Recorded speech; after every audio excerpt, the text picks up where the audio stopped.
గావో దుగ్ధా గోపాలనందనః పార్థో వత్సస్తుధీర్భోక్తా దుగ్ధం గీతామృతం మహత్. అంటే ఆ భగవద్గీత యొక్క వైభవం చెప్పినటువంటి శ్లోకం ఏంటంటే, ఆవులన్నీ కూడా వేదాలు, ఉపనిషత్తులు. వేదాలలో వేదవేద్యుడు ఎవరైతే వేదవేద్యుడో, వేదాలలో ప్రతిపాదించబడ్డాడో ఆయన పరమాత్మ. వేదాలన్నీ ఆవులు, వేదవేద్యుడు పరమాత్మ. సర్వోపనిషదో గావో, ఆవులన్నీ సకల వేదాలు, ఉపనిషత్తులు. దుగ్ధ గోపాలనందనః, ఆ పాలు పితికేవాడెవరు? గోపాలనందనుడు, గో కాపరి కృష్ణుడు. పార్థో వత్స సుధీర్భోక్త, ఆవు పాలు ఇవ్వాలంటే పొదుగు చేపాలి. చేపాలంటే ఆవు చేపు అంటే చేపదు, తనకు పుట్టిన వత్స ఏదైతే ఉందో పిల్ల, ఆ కోడెదూడో ఆ పెయ్య వచ్చి పొదుగును తుమ్మాలి, అప్పుడు కానీ చేపుతుంది. అంత శరీరం కలిగినటువంటి ఆవులో బాగా అవసరమైనటువంటి పదార్థం ఏదంటే పొదుగు నుంచి వచ్చే పాలు మాత్రమే, అమృతం అది. అటువంటి పాలని ఆస్వాదిస్తాం. పార్థో వత్స సుధీర్భోక్త, భోక్త ఎవరట? భోక్త అంటే ఆ సేవించే వాళ్ళు ఎవరు? సుధీ, ఎవరో మీరే చెప్పండి. సు అంటే మంచి, ధీ అంటే బుద్ధి. మంచి బుద్ధి కలిగినటువంటి మహానుభావులు ఆ పాలు త్రాగుతారు. ఏ పాలు? ఆవు పాలు కాదండి. ఆవు పాలు తాగితే అందరూ తాగవచ్చు. భగవద్గీత అనేది వేదాలు, ఉపనిషత్తులు ఆవులైతే, ఆవు నుంచి వచ్చే పాలు ఎట్లాంటివో వేదాలు, ఉపనిషత్తుల యొక్క సారం భగవద్గీతగా అవతరిస్తే ఆ భగవద్గీత సారం పాలు. మరి వేదాలనే ఆవు నుంచి పాలు తీయాలంటే ఆవుని పొదుగు క్రొమ్మాలి, దూడ, దానికి ఆనందం కలగాలి. ఆవు చేపాలంటే ఆవు ఆనందపడాలి. తనకు పుట్టిన బిడ్డ వల్లనే చేపుతుంది ఆవు. ఇతర కోడి దూడలను పెట్టి చెప్తే తనతో మూతితో పొడుస్తుంది. ఇక్కడ కృష్ణ పరమాత్మ అనేటువంటి ఆ మహానుభావుడు వేదాలు, ఉపనిషత్తుల యొక్క సారమైనటువంటి భగవద్గీతని వెలువరచాలంటే కృష్ణ పరమాత్మని ఆనందపరచాలి. ఎవరు ఆనందపరచగలుగుతారు? బావా నేను యుద్ధం చేయను బావా అంటే, ఓహో నువ్వు యుద్ధం చేయవా అంటే నన్ను బావగా లెక్కేస్తున్నావా అనుకున్నాడు కృష్ణుడు. ఆ దూడ ఎక్కడైతే కుమ్మిందో కృష్ణ పరమాత్మను కుమ్మాడు. ఎవరు? అర్జునుడు. ఆయన దూడట అర్జునుడు. ఇక కుమ్మితే చేపిన పొదుగు నుంచి వచ్చిన పాలు అమృత తుల్యం. కృష్ణ పరమాత్మను కుమ్మినాడు అర్జునుడు. వచ్చినటువంటి ఆ భగవద్గీత సారం ఏదైతే ఉందో అదంతా ఉపనిషత్తుల సారం. అదే ఇటువంటి భగవద్గీతను ఎట్లా ఆవిష్కరించబడింది, దాని యొక్క పుట్టుకో కొంచెం టూకీగా చెప్తే 20 నిమిషాలు చాలా బాగా అంతా ఎంజాయ్ చేద్దాం. ఒకనాడు కురుక్షేత్ర యుద్ధం సిద్ధమైంది, రేపు యుద్ధం చేయాలి. అర్జునుడు అన్నాడు, బావా నేను రేపు ఎవరిని చంపాలి చెప్పు అనగానే, వీడేంటి నా అనుగ్రహం వల్ల యుద్ధం చేయడానికి సిద్ధమైనటువంటి అర్జునుడు నేను ఎవరిని చంపాలనే స్థాయికి వెళ్ళాడేంటి అని కృష్ణుడు అనుకున్నట్ట. వీడికి అహంకారం నెత్తికెక్కింది. నేను అనే ఒకటి వచ్చింది లోపల. ఎవరిని చంపాలి బావా? నేను రాగానే వెంటనే దాని ఫాలోడ్ ఏంటి? నాది. నేను అనేది వచ్చిందంటే ఉండదు, వెంటనే ఉంటుంది నాది. ఆ నాది ఎప్పుడు వస్తుంది? వస్తుంది వీడికి అని గమనించాట సారు కృష్ణ పరమాత్మ. ఓహో అయితే నేను ఎవరిని చంపాలంటున్నాడా? అప్పుడు అంటారండి పోతన గారు, నరు మాటల్ విని నవ్వుతో ఉభయక్షేసేనా మధ్యమక్షోణిలో పరులిక్షింపరథంబు నిలిపి పరభూపాలావళించూపుతం పరభూపలాయువులెల్ల చూపులన శుంభత్కేళి వంచించు ఈ పరమేశుండు వెలుంగుచుండెడు కృత్పద్మాసనాసీనుడై అంటారు పోతన్న గారు. అంటే రేపు యుద్ధవనంగా కృష్ణుని సమీపించినటువంటి అర్జునుడు భగవంతుడుగా భావించక, బావా నేను ఎవరిని చంపాలి అని అహంకరిస్తే, అహంకరించిన అర్జునుడికి రేపు మమకారం వస్తుంది. కాబట్టి రేపు వీడి గతి ఏం చేయాలంటే, అటుపక్క దుర్యోధనాదులు, ఇటుపక్క ధర్మరాజాదులు. అంటే ధర్మరాజాదులు పాండవులు అంటారు, దుర్యోధనాదులు ధార్తరాష్ట్రులు అంటారు. అంతేకాని వీళ్ళు కౌరవులు కాదండి, ఇద్దరు కౌరవులే, కురువంశం వాళ్లే. అంటే పాండవులు కౌరవులు అనేటువంటి అలవాటు ఉంది మనకి. పాండవులు కౌరవులే, కౌరవులు కౌరవులే అంటే కురువంశం వాళ్ళు. కానీ పాండవులు ధర్మరాజ మహారాజు పాండురాజు సుతులు పాండవులు. ధృతరాష్ట్రుడి పుత్రులు ఎవరంటే ధార్తరాష్ట్రులు. ఇద్దరి సేనల మధ్యలో నిలిపేటండి రథాన్ని. నిలిపి అర్జున నిన్ను అడిగావు ఒక ప్రశ్న, బావా ఎవరిని చంపాలంటున్నావు కదా, ఇగో రా బావమరిది, ఇగో ఆయన్ని చంపాలి. ఆయన భీష్ముడు, అమ్మో మా తాతయ్య. ఇగో ఆయన ద్రోణుడు, అమ్మ మా గురువు గారు. ఇంకెవరు? మా దుర్యోధనుడు, మా పెదనాన్న కొడుకు రాజు, ఇవాళ కూడా ఆయన. మరి నా వాళ్ళు అనేది వచ్చేసింది. నిన్నేమో నేనెవరిని చంపాలి, ఇవాళ నా వాళ్ళు వచ్చేసింది కదా. చెప్పు అర్జున అంటే, బావా నా కోళ్ళు వణికిపోతుంది బావా. గాంధీవం సంసతే హస్తాత్వైవ పైలక్ష్యతే న శక్యో నవస్థాతీవచనే మనః. ఇక నాకు మనస్సు చెల్లించిపోతుంది బావా. నా చేతులు పట్టుకున్న గాంధీవం దారి పడిపోయింది. ఇక నేను యుద్ధం చేయలేను. ఎందుకో తెలుసా? ఏమనుకున్నావు అయినా చిన్న పిల్లవాడప్పుడు దుర్యోధనుడు నన్ను ఇబ్బంది పెడుతుంటే ఎత్తుకొని గోరు ముద్దలు తినిపించిన వాడు నా తాత భీష్ముడు. ఆయన నేను చంపాలా? మరి నిన్ననే కదా రాను అన్నది, ఎవరిని చంపాలి నేను అన్నావు కదా అంటే, అమ్మమ్మ మా తాతయ్య. మరి ఎంత చేస్తా మా గురువు ద్రోణాచార్యుడు నాకు యుద్ధం నేర్పాడు, విలువిద్య నేర్పాడు. మరి ఇంకెందుకు నేను ఎందుకు ఎవరిని చంపాలన్నావు కదా, చూపించా. అంటే నా వాళ్ళు, నేను నా వాళ్ళు, ఈ రెండు రాగానే ఏమైంది? మనసులో నేను నా వాళ్ళు అనగానే ధనస్సు జారి పడిపోయింది. గాంధీవం సంసతే హస్తాత్ త్వచ్చైవ పరిదహ్యతే న శక్యోని అవస్థాతం భ్రమతి వచనే మనః. మన మనసు పరిపరి విధాలుగా భ్రమిస్తున్నది, చెలిస్తున్నది అనగానే అర్జున క్లైవ్యం మాస్మగమః పార్థ నైతత్వయుపపద్యతే క్షుద్రం హృదయ దౌర్బల్యం చిత్తో ఇష్టపరంతప అన్నాడు.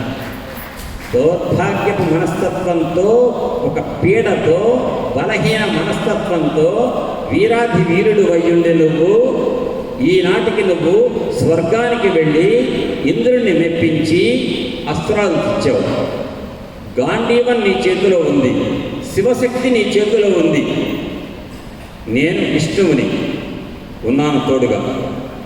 యుద్ధం చేయవయ్యా అంటే నేను నకాంక్షే విజయం కృష్ణాలచరాజ్యం సుఖాని చ కిం నో రాజ్యేన గోవింద కిం భోగై జీవితేన వా.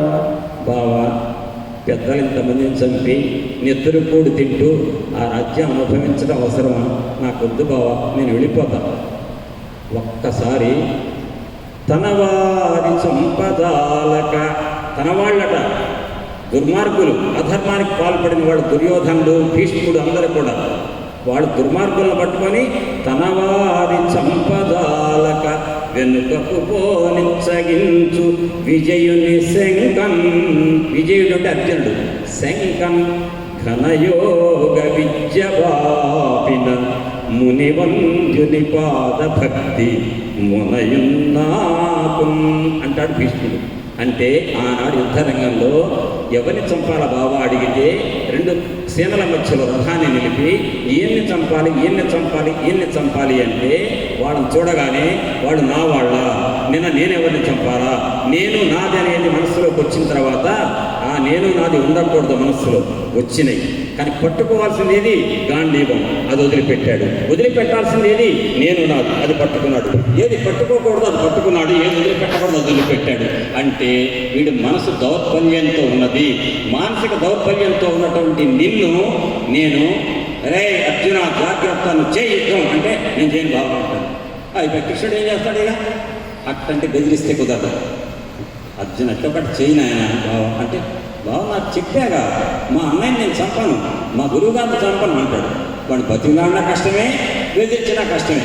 అట్లా నేను నాది అనేటువంటి అహంకార మమకారాలతో ఉన్నటువంటి మనిషిని బాగు చేయాలంటే బెదిరింపులు పనికిరావు, బతిలాటలు అంతకంటే పనికిరావు. దానికి ఒక్కటే మందు, ఘనయోగం. అదే భగవద్గీత.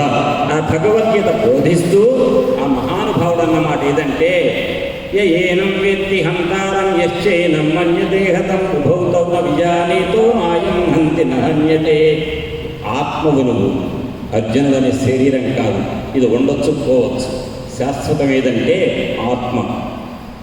నువ్వు మానవుడిగా జన్మ ఎత్తినందుకు నువ్వు చేయవలసింది భక్తి కాదు, ధర్మం. ఎవరు ధర్మం పక్షాన ఉన్నారు, ఎవరు అధర్మం పక్షాన ఉన్నారు, అధర్మం పక్షం ఉన్న వాళ్ళని ఛేదించాలి. నువ్వెవరివయ్యా నిమిత్త మాత్రుడివి? అద్వేష్ట సర్వభూతానాం మైత్రః కరుణ ఏవ చ నిర్మమో నిరహంకారః సమదుఃఖ సుఖక్షమీ. దుఃఖము సుఖము సమంగా చూడు, దాన్ని యోగి అంటారు. ఆ పేరు కలిగిన మహానుభావుడు కూడా మన భారతదేశంలో ఇప్పుడు ఉన్నాడు. అటువంటి యోగిత్వం సిద్ధించుకో, యోగిలాగా ఉండు. సుఖం, స్థిరచిత్తం కావాలి అంటే స్థితప్రజ్ఞస కా భాష సమాధిస్థ కేశవ స్థితధీకిం ప్రభాషేత అని చెప్పేసి అని స్థితప్రజ్ఞుడి లక్షణాలు ఎట్లుంటాయన్నారు. అప్పుడు ఆయన కోరడని చెప్పారు కృష్ణ పరమాత్మ సాంఖ్యయోగంలో చెప్పి ప్రజహాది యథాకామాన్ అని చెప్పేసని సర్వాన్ పార్థమనోగతాం ఆత్మన్యేవాత్మనా తుష్టః స్థితప్రజ్ఞ తదోచ్యతే అని స్థితప్రజ్ఞుడి లక్షణాలను చెప్పారు. సుఖాన్ని దుఃఖాన్ని మంచిని చెడుని సమంగా తీసుకునేటువంటి బుద్ధి నీలో ఉండాలి. ధర్మం నీ మనస్సు నిరంతరం కూడా సంచరిస్తున్నారు. నీ మనస్సులో వాడు అధర్మానికి ఒడిగట్టారు. ధర్మం పక్షాన అన్నది మీరు. ధర్మానికి జ్ఞాని కలుగుతుంది వాళ్ళ వల్ల. చెప్పేవాడి నేను, నువ్వు నిమిత్త మాత్రుడు, యుద్ధం చెయ్యాలి, నువ్వు ఆత్మను తెలుసుకో అని చెప్పగానే కృష్ణ బావగారు పోయింది. బావాని రిలేషన్ పక్కన పెట్టాడు. వాసుదేవ, అచ్యుత, అనంత, జనార్దన డౌట్లన్నీ తీరిపోయినాయి. అర్జున ఖచ్చితే తత్సృతం పార్థ మధ్యలో ఏమన్నాడు? అద్వేష్ట సర్వభూతానాం మైత్రః కరుణ ఏవ చ నిర్మమో నిరహంకారః సమదుఃఖ సుఖక్షమీ. అద్వేష్ట సర్వభూతానాం, ఎతడి తోటి జీవుల పట్ల ద్వేషభావం ఉండద్దు.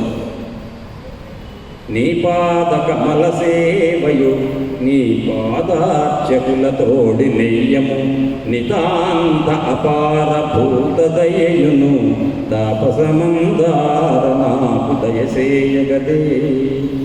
మాలాకారు దగ్గరికి వచ్చి కృష్ణుడు ఏం కావాలి ఆయన అడిగితే, నాకేం కావాలి స్వామి, నీ యొక్క దివ్యమంగళ రూపమే నా సమీపంలోకి వచ్చి నాతో మాట్లాడితే ఈ జన్మకేం కావాలి?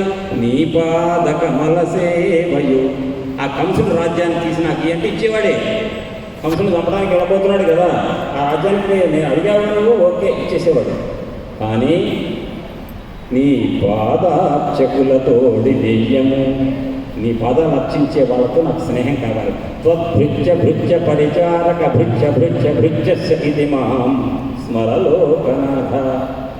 కాబట్టి నీ పాదార్చకులతోడి నెయ్యము నితాంత అపార భూత దయ్యయును తాపసమందార నాకు దయసేయగదే.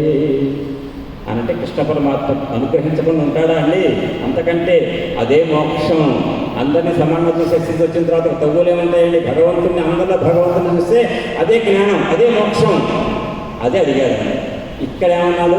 అద్వేష్ట సర్వభూతానాం, ద్వేషం లేని భావం అందరి పట్ల ప్రదర్శించాలి. భగవద్గీత భక్తి యోగం 12వ అధ్యాయంలో మొదటి శ్లోకం. భక్తి భక్తి అంటే ఏంటి? అది భక్తి. ఇంత భక్తి చేయడం ద్వారా మనకు సిద్ధించేది ఏంటి? అద్వేష్ట సర్వభూతానాం మైత్రః కరుణ ఏవ చ నిర్మమో నిరహంకారః సమదుఃఖ సుఖక్షమీ. అయిన తర్వాత డౌట్లు తీర్నయ్యా. అర్జున, వాసుదేవ నువ్వు సర్వం, నేను నిమిత్తం, నువ్వు చెప్పింది నేను చేస్తా. ఖచ్చితే తత్సుతం పార్థ త్వయైకాగ్రేణ చేతసా ఖచ్చిత జ్ఞాన సమ్మోహః ప్రణశ్వస్తే ధనంజయ అన్నాడు. ధనంజయ అని ఎందుకన్నాడంటే కృష్ణుడు టెస్ట్ చేస్తాడు. వీడికి నిజంగానే మారాడా, అదే వీళ్ళు కాస్త ఏమన్నా కనుక కదిలిస్తే మళ్ళీ పాత బుద్ధులు వస్తాయా? మొన్న అంతకుముందు ఏమన్నాడు? బాగా నేను చంపమ్మ వాళ్ళని చంప, మా తాతయ్య, మా గురువు, మా అన్నయ్య అన్నాడు. మళ్ళీ ఆ లక్షణాలు ఏమైనా వచ్చినాయేమో అని చెప్పి గిలటం అనమాట. ధనంజయ, నువ్వు ఎటువంటి వాడివి? రాజసూయాగ సమయంలో సామంతరాజులందరినీ ఓడించి వాడి యొక్క ధనాలు తీసుకొచ్చి హాల్లో సెంటర్లో పోసి కుప్పగా ఇదిగో ధనం అన్నయ్య అంటే అరే ఎంత ధనాన్ని సంపాదించిన నువ్వు ధనంజయుడురా అన్నాడు. ఆ ధనంజయుడు అనేటువంటి ధనాన్ని తీసుకొచ్చినటువంటి ఆ వీరత్వాన్ని గుర్తు తెప్పించడానికి కృష్ణుడు ఒకసారి ధనంజయ అన్నాడు. కచిదేతశ్రుతం పార్థ త్వయేకాగ్రేణ చేతస కచిత జ్ఞాన సమూహ ప్రణష్టస్తే ధనంజయ. ఓ ధనంజయ, నీకు మోహం, ఈ మోహం అజ్ఞానం వల్ల కలిగిన మోహం వదిలిపోయిందా? నా వాళ్ళు అనే మోహం వదిలిపోయింది కదా, అధర్మం నేను చెప్పింది చేయటమే కదా అంటే నష్టో మోహ, మోహం పోయింది. స్మృతి లబ్ధ, నాకు స్మృతి వచ్చింది బా కృష్ణ, నువ్వు బావు కాదు, నేను బావమరుదుని కాదు, నేను నిమిత్త మాత్రం నరుణ్ణి, నువ్వు నారాయణుడిని అని. నష్టో మోహ స్మృతి లబ్ధ త్వత్ప్రసాదాన్మయాచ్యుత స్థితోస్మి గత సందేహ కరిష్యే వచనం తవా. నువ్వు చెప్పింది చేయటమే నా విధి, నువ్వు చెప్పు నేను చేస్తా అంటే నేను బాణం వదిలిపెడుతున్నా. నకాంక్షే విజయం కృష్ణానచరాజ్యం సుఖానిచ అనే స్థితి నుంచి నష్టో మోహ స్మృతిర్లబ్ధ. ఇది ఏ మతానికి సంబంధించిన విద్య కాదు, భగవద్గీత. ఇక్కడ చిన్న ఉదాహరణ చెప్తున్నాను. పిల్లవాడు నేను స్కూల్కి వెళ్ళనన్నాడు. ఎందుకు? మా ఇంగ్లీష్ టీచర్ కొడుతాను. వెంటనే తల్లి ఏమనాలి? అమ్మో మీ ఇంగ్లీష్ టీచర్ కొడుతుందా, ఆ దుర్మార్గురాలు, అయితే నువ్వు ఇంటిదారి నాన్న అంటుందండి ఏ తల్లి అయినా. వద్దు నాన్న, ఏం భయపడకు, నేను వచ్చి మీ టీచర్తో చెప్తా, మీ టీచర్ కొట్టదు, నేను చెప్తాగా అని అంటుంది తల్లి. అంటే ఎందుకు టీచర్ కొడుతుందండి? వీళ్ళ మీద కక్ష, గట్టు తగాదాలు ఉన్నాయా? వీడితో పిచ్చి వేషాలు వేసుంటాడు ఈ పిల్లవాడు పిల్లలు. అందుకని ఏమన్నా టీచర్ గారు భయపడుతున్నారండి పిల్లలు, కొంచెం ఏదో అదిలించండి తప్ప కొట్టకండి, ఏదో సంపాదించండి అని పిల్లల్ని స్కూల్కి పంపించి టీచర్కి చెప్పి పిల్లలకి భయం లేకుండా చేయాలని చూస్తారు. ఇక్కడ కూడా ఈ పిల్లవాడు ఏం చేశాడు అర్జునుడు? అమ్మో మా వాళ్ళు, నేను మా వాళ్ళని చంపడమా అనేటువంటి మోహంలో ఉన్నాడు, భయంలో ఉన్నాడు. ఆ భయం పోగొట్టడానికి గీతను ఉపదేశించాడు. చేసేమన్నాడు? నువ్వు అత్యంత క్షత్రియుడు కాదు, భూమండలంలో పుట్టిన భరతఖండంలో పుట్టినటువంటి క్షత్రియ వంశంలో పుట్టిన ఒక పాండురాజు కుమారుడు కాదు నాయన, ఆత్మవి అన్నాడు. ఆత్మవి నువ్వు అన్నాడంటే అది హిందువులకు, ముస్లింలకు, క్రైస్తవులకు సంబంధించిందండి. ప్రతి వాళ్ళకు ఆత్మవి. ఆ ఆత్మజ్ఞానం ఇచ్చి భగవద్గీత అనే అమృతం అనేది ఏ ఒక జాతికి సంబంధించింది కాదు, మానవ జాతికి సంబంధించినటువంటి ఒక విజ్ఞాన శాస్త్రం అని చెప్పి ఆ గీతను బోధించి తద్వారా ఒక మానసిక దౌర్బల్యంతో ఉన్నటువంటి పిల్లవాడిని మానసికంగా ఉత్తేజితులు చేసి కార్యోన్ముఖుణ్ణి చేసి చెయ్యని యుద్ధం అని చెప్పి ధనస్సు పారేసిన వాడిని, ధనస్సు జారిపోయేట్టు భయపడిన వాడిని ధనస్సు పట్టుకొని నేను చేస్తా యుద్ధం, ధర్మపక్షాన నేను నిలబడతా, అధర్మాన్ని ఖండిస్తా అని చెప్పి చెప్పించినటువంటి విద్య భగవద్గీత. అది కృష్ణ పరమాత్మ బోధించింది. కాబట్టి గీతా జయంతి సందర్భంగా భగవద్గీత యొక్క ఓవరాల్గా 4 మాటలు అనాలనుకున్నాను. ఈ విషయంతో భగవద్గీత 4 మాటలతో ఈవేళ రోజు అనుకోకుండా మాకు సార్ పెద్దవాళ్ళు లక్ష్మణ గారు, సార్ వాళ్ళు, సార్ రామశాస్త్రి గారు, వీళ్ళు కూడా వచ్చారు అక్కడి నుంచి. కాబట్టి